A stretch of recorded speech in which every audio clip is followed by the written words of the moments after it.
अरे बच्चों, मैं हूं गुरु नितेश और आज हम लोग 65वीं बीपीएससी पीटी जो 15/10/2019 को हुआ था उसके सभी 10 मैथ्स के सवाल को सॉल्व करने जा रहा है। क्योंकि आपको पता है कि 30 सितंबर को बीपीएससी का एग्जाम होने वाला है, तो इससे पहले भी हम लोग ने 66वीं बीपीएससी पीटी का सवाल सॉल्व किया था। आज 65वीं का सवाल सॉल्व कर रहे हैं और अगले वीडियो में 67वीं और 68वीं का भी हम जल्द से जल्द लाएंगे। पहला सवाल कहता है कि यदि x³ माइनस y³ बराबर 117/8 है तथा x माइनस y बराबर 3/2 हो तो x² plus xy plus y² का मान क्या होगा। तो यह बहुत साधारण सा सवाल है। क्यों? क्योंकि यह अलजेब्रा के फॉर्मूला पे सवाल है। फॉर्मूला क्या होता है? तो x³ माइनस y³ बराबर होता है x minus y into x² plus xy plus y²। यही फॉर्मूला होता है और इस फॉर्मूला में आपको x³ माइनस y³ का मान दिया हुआ है, इस फॉर्मूला में आपको x माइनस y का मान दिया हुआ है और x² plus xy plus y², इसका वैल्यू क्या होगा यही आपसे पूछ रहा है।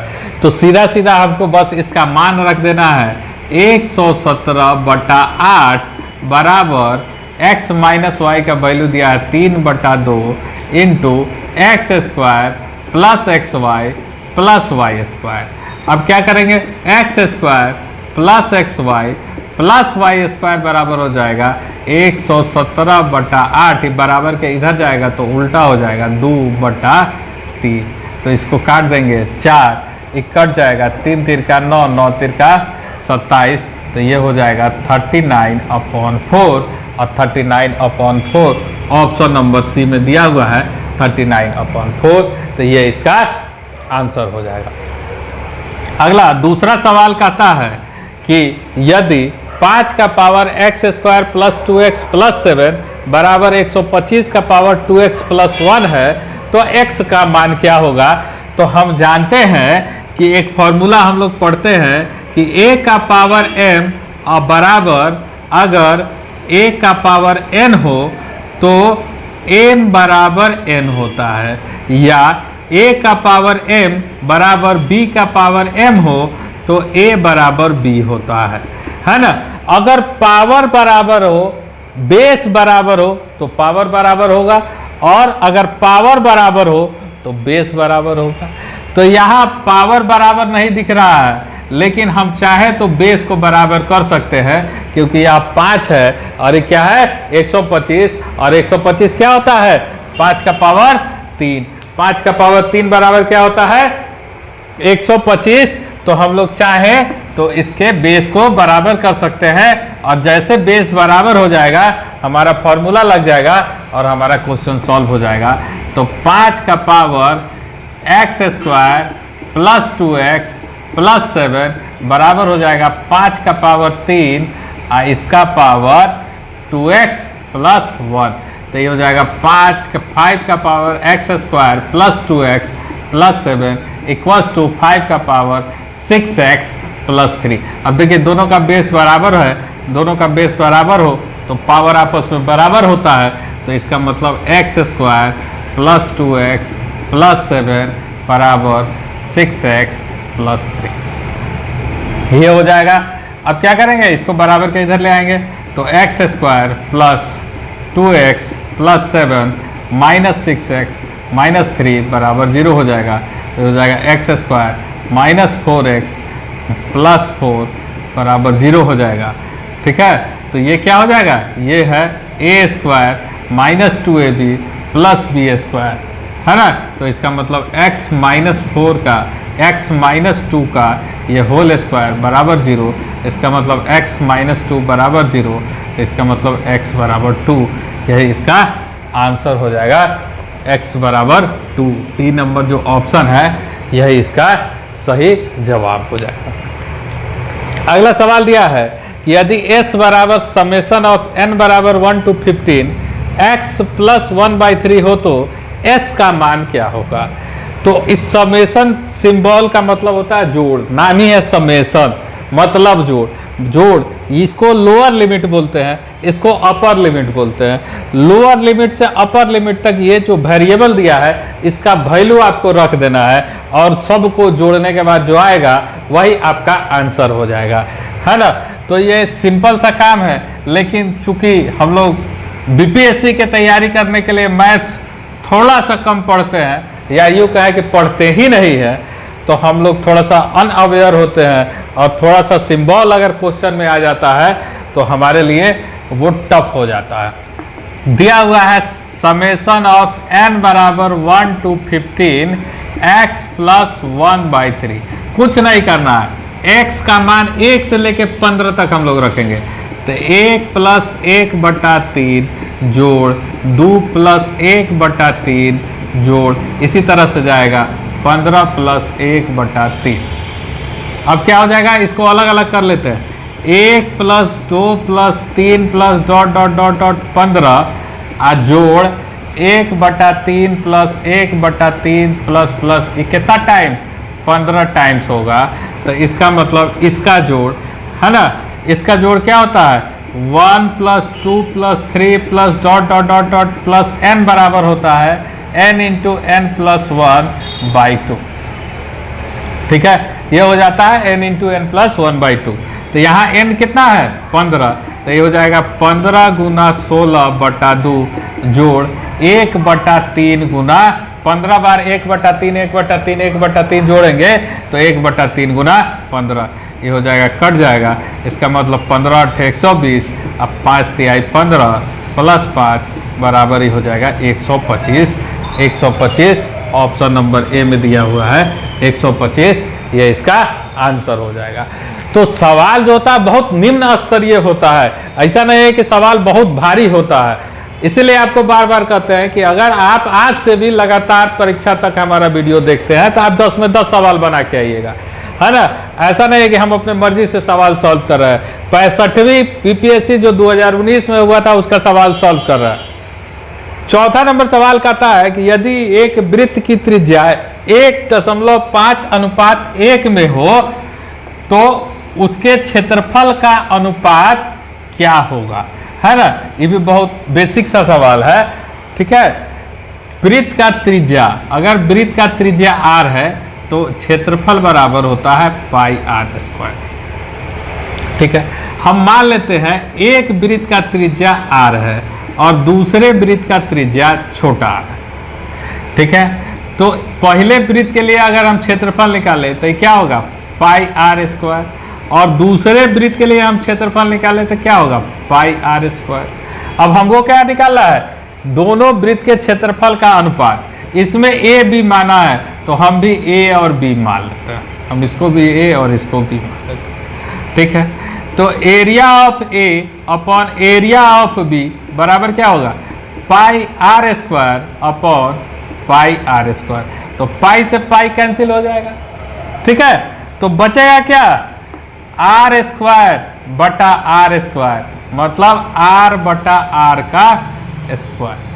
अब इसमें देखिए r क्या दिया हुआ है 1.5 का स्क्वायर, अब बटा 1 का स्क्वायर।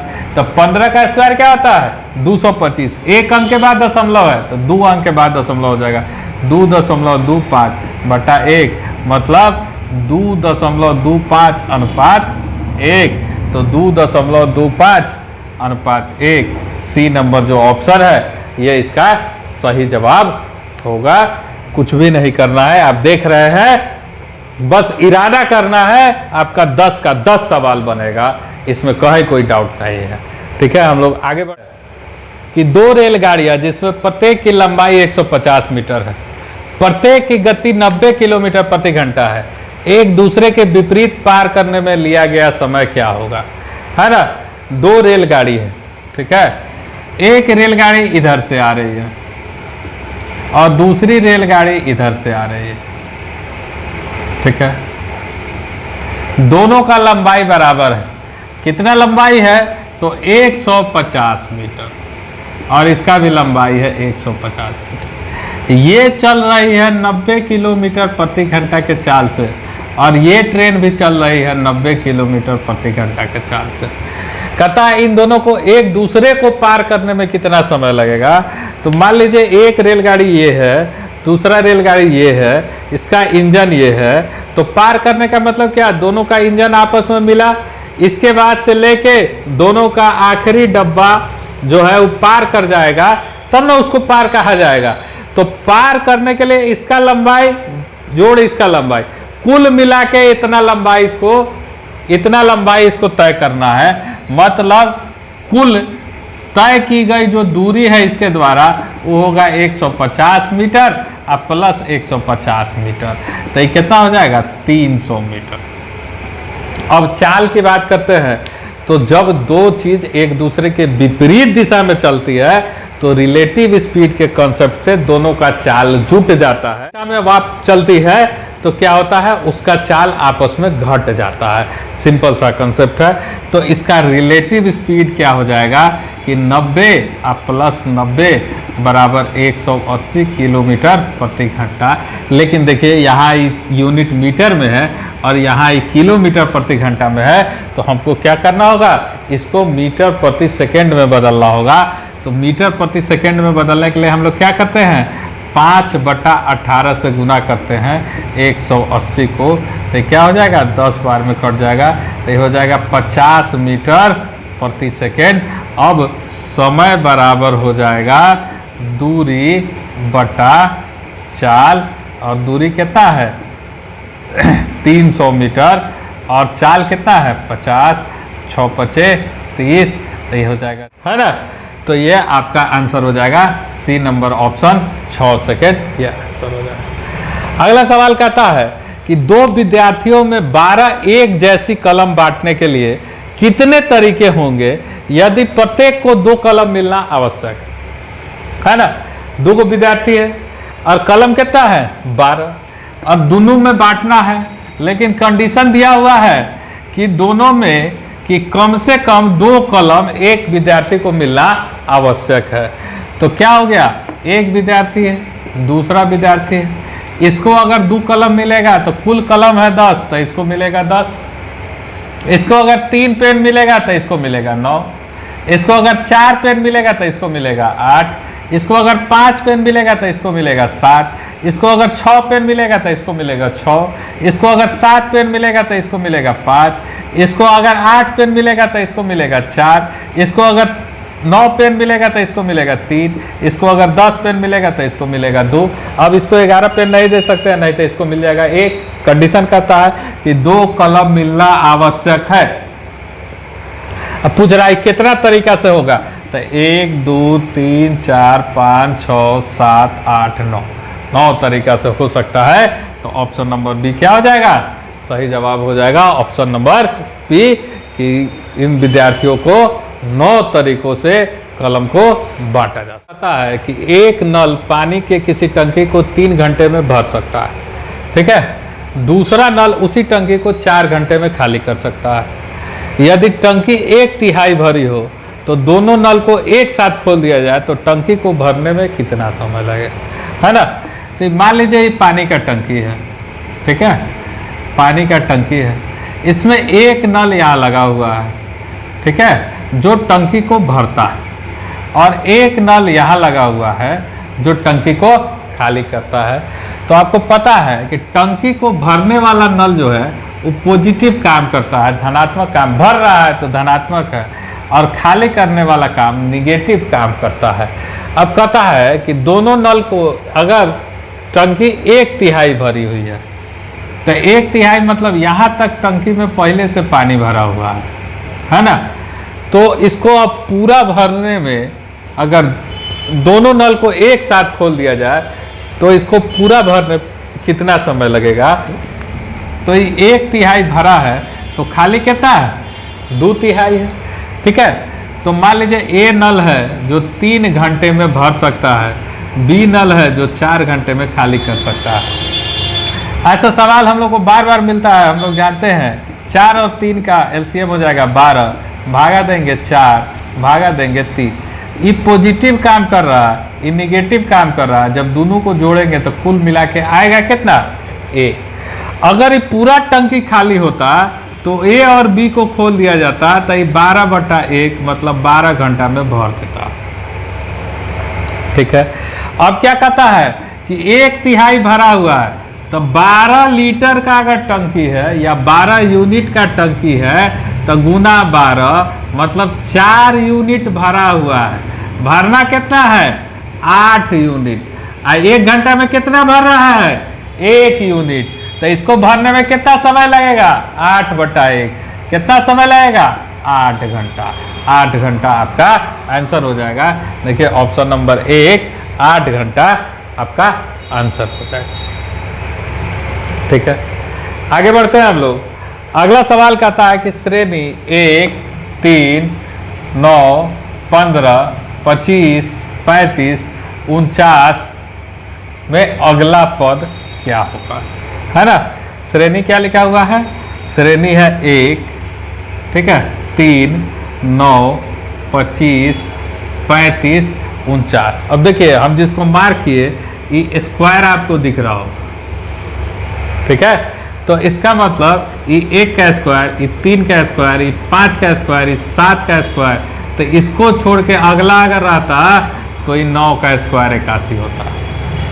ठीक है, लेकिन हमसे पूछ कौन रहा है? ये, है ना, तो इसमें क्या है? ये 3 के बाद क्या है? 15 के बाद क्या है? 35। तो 3 से 15, है ना, 3 से 15 कितना बढ़ा? 12। और 15 से 35 कितना बढ़ा? 20, है ना, एक 12 बढ़ा है, उसके बाद कितना बढ़ा है? 20। तो 20 के बाद अगर इन दोनों का डिफरेंस देखें तो 8, तो 20 8 28। तो अगर इसमें 28 हम जोड़ दें, 8 दूना 16 1 17, 4 2 6 1 7, तो कितना आना चाहिए? 77। तो इसका मतलब क्या है कि यह इस रूल को फॉलो नहीं करता है। इसका मतलब इसमें कोई और रूल लगा हुआ है। क्या लगा हुआ है? तो थोड़ा ध्यान से देखिएगा। तो ये है 2 स्क्वायर माइनस 1, 4 माइनस 1 3, ये है 4 स्क्वायर माइनस 1, 16 माइनस 1 15, ये है 6 स्क्वायर माइनस 1, 36 माइनस 1 35। तो इसका मतलब ये होगा 8 स्क्वायर माइनस 1, 64 माइनस 1 बराबर 63। तो ऑप्शन नंबर डी इसका सही जवाब हो जाएगा। चलिए आखिरी का, यदि x square minus y square बराबर 7 तथा x माइनस वाई बराबर 1 हो तो एक आयत जिसकी लंबाई और चौड़ाई क्रमशः x सेंटीमीटर और y सेंटीमीटर है उसके विकर्ण की लंबाई ज्ञात करें। है ना, तो आयत दिया हुआ है। इस आयत में कहता है कि इसका लंबाई x सेंटीमीटर है और चौड़ाई y सेंटीमीटर है और इसको विकर्ण बोलते हैं, डायगोनल। तो इस विकर्ण का लंबाई आपको ज्ञात करना है और विकर्ण बराबर होता है रूट अंडर लंबाई स्क्वायर प्लस चौड़ाई स्क्वायर। तो हमको x और y पता होगा तब ना हम विकर्ण निकालेंगे। और x और y पता करने के लिए क्या दिया हुआ है? हमारे पास 2 इक्वेशन दिया है। एक इक्वेशन है x square minus y square बराबर 7 और दूसरा इक्वेशन है x माइनस वाई बराबर 1। अभी x square minus y square बराबर 7 है तो इसका मतलब x minus y into x plus y बराबर 7, क्योंकि हम जानते हैं a square minus b square बराबर होता है a plus b into a minus b. और इसका वैल्यू 1 दिया है, 1 इंटू x plus y equals to 7। तो इसका मतलब x प्लस वाई बराबर 7 और x माइनस वाई बराबर 1 पहले से दिया है। दोनों को सॉल्व करेंगे, जोड़ देंगे तो 2x बराबर 8, तो x बराबर 4, तो y बराबर 3। ठीक है, x बराबर 4 आ गया तो x का वैल्यू यहाँ रख देंगे, यहाँ रख दिए अगर तो 4 माइनस वाई बराबर 1, y को बराबर उधर कर दीजिए तो y बराबर 4 माइनस 1 बराबर 3 हो जाएगा। तो इसका मतलब ये हो गया 4 और ये हो गया 3। अब विकर्ण बराबर होता है रूट अंडर लंबाई स्क्वायर प्लस चौड़ाई स्क्वायर। तो यहाँ इसका वैल्यू रख दीजिए, क्या हो जाएगा? Root under 4 square plus 3 square विकर्ण बराबर, तो ये हो जाएगा 4 चौका 16 प्लस 9 बराबर रूट अंडर 25 बराबर 5 सेंटीमीटर। विकर्ण का लंबाई कितना हो जाएगा? 5 सेंटीमीटर। ऑप्शन नंबर ए जो है वो क्या हो जाएगा? आंसर हो जाएगा। ठीक है। अब कहता है अगला सवाल कि 80 विद्यार्थियों की कक्षा में 60% विद्यार्थी कैरम खेलते हैं, है ना। कुल विद्यार्थी है 80, है ना, टोटल विद्यार्थी है 80, है ना। कुल कितना दिया हुआ है, कुल है 80। कहता है इसमें 60% विद्यार्थी कैरम खेलते हैं, तो 60% कैरम खेलता है ना। तो 80 का 60% बराबर 8 छक 48 विद्यार्थी जो है ये कैरम खेलता है। कहता 45% विद्यार्थी शतरंज खेलता है, तो 80 का 45/100 निकाल देंगे, 0 से 0 कट गया, 4 दूना 8, 5, 5 9 45, 9 चौका 36, 36 को ऐसा विद्यार्थी है जो शतरंज खेलता है, ठीक है। कहता 10% विद्यार्थी न कैरम खेलते हैं न शतरंज खेलते हैं, तो 80 का 10% निकाल देंगे, तो 8 को विद्यार्थी है जो न कैरम खेलता है ना शतरंज खेलता है। तो केवल शतरंज खेलने वाले विद्यार्थियों की संख्या ज्ञात करें, तो हमको क्या निकाला है, केवल शतरंज खेलने वाले विद्यार्थियों की संख्या, है ना। तो हम क्या निकाले हैं, कैरम खेलने वाले की संख्या। हम क्या निकाले हैं कि कैरम खेलने वाला संख्या कितना है, 48। उसके बाद हम लोग क्या निकाले हैं, शतरंज खेलने वाला, है ना। शतरंज खेलने वाला कितना है, तो यह 36। और दोनों में से कोई नहीं खेलने वाला कितना है, 8। अब हम क्या करेंगे, इस तरह का सवाल आपको बार बार बताया है कि वेन डायग्राम से सॉल्व होता है, तो हम वेन डायग्राम बनाएंगे। एगो कैरम, एगो शतरंज, है ना। ये हो गया कैरम और ये हो गया शतरंज, ठीक है। कोई नहीं 8, तो ये बाहर आ जाएगा। तो इसका मतलब 80 में से 8 को बाहर चला गया, तब बचा कितना, 72। अब इन दोनों को जोड़ दीजिए, 48 और 36, 8 6 14, 4 3 7 1 8, 84। 84 को आ रहा है खेलने वाला है, कुल कितना 72 को। इसका मतलब 84 से 72 को घटा लेंगे, तब 12 को जो आएगा वो दोनों खेलने वाला है, ठीक है। 12 को दोनों खेलने वाला है, कैरम खेलने वाला 48 है, तो ये हो गया 36, और शतरंज खेलने वाला 36 है, तो ये हो गया 24, ठीक है। अब 24 12 36 12 24 8 कुल जोड़िएगा तो आएगा 80। आपसे पूछ रहा है केवल शतरंज खेलने वाला, तो केवल शतरंज खेलने वाला 24 को बच्चा है, तो इसका मतलब क्या है, ऑप्शन नंबर बी, केवल शतरंज खेलने वाला विद्यार्थी का संख्या है 24, ठीक है। तो ये था 65वीं बीपीएससी जो 15/10/2019 को हुआ था। वीडियो कैसा लगा कमेंट करके जरूर बताएं, लाइक करें, सब्सक्राइब करें चैनल को और दोस्तों के बीच शेयर करें। धन्यवाद।